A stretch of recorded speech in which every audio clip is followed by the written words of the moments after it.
FSIAD, female sexual interest and arousal disorder. If you are not horny ever, or you have a perpetually low libido, or just really have very little interest in having sex at all, and that is causing you some distress, then keep watching this video because this one's for you. Female sexual interest arousal disorder is characterized by a lack of or significantly reduced sexual interest or arousal manifested by at least 3 of the following: decrease in sexual activity, decrease in erotic thoughts and fantasy, decrease initiation in sexual acts, typically unresponsive to partners' attempts to initiate, decreased sexual excitement during sexual activity 75 to 100% of the time, decreased sexual interest and arousal response to internal and external cues, and decreased genital sensations during sex 75 to 100% of the time. Studies on female sexual arousal disorder show that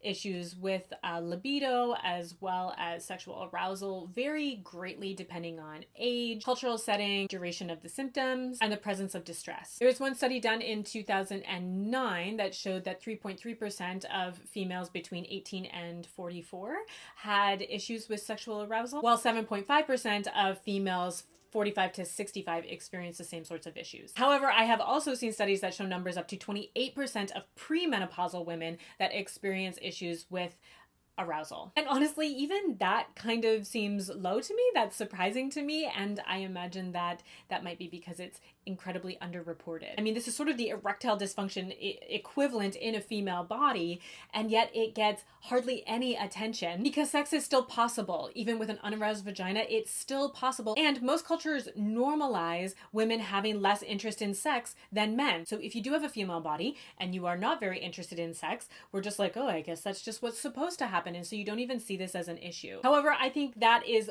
far more a product of social nurturing than actual female nature. Regardless, the point that, what is this hair? My point is that it is relatively common. So if you are experiencing this in your life or you're struggling with this, just know that you are not alone. And as with all other sexual dysfunctions and difficulties, there could be a host of reasons why you personally may be experiencing this in your life.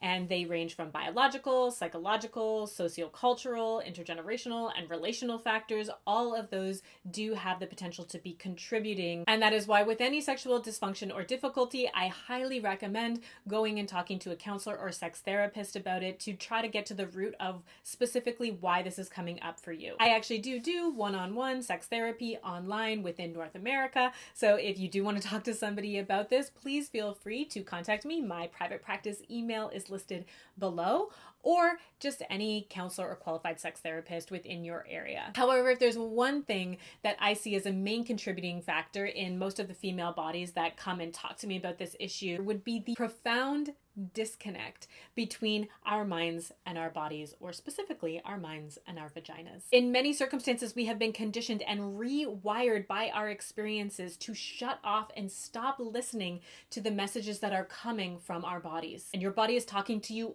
all the time. Consequently, instead of sex being this highly physical, embodied experience as it should be, it becomes this game that we play in our heads according to the rules that we have been cognitively fed by mass media and culture and our early life experiences. So reawakening our sense of desire and arousal and sexual interest begins by coming back to the body. One of the most mindful ways that you can do this is through a body scan. This is the practice of attuning to your body and just paying attention and noticing the sensations that you feel there, no matter how minuscule or even absent those sensations may be. Even if you notice numbness, which is very common, you can still bring your awareness to that. And as you notice, these sensations will begin to shift and change and often grow and blossom into more pleasure. So if you are experiencing low libido, arousal, or desire, mindfully tuning into your body on a regular basis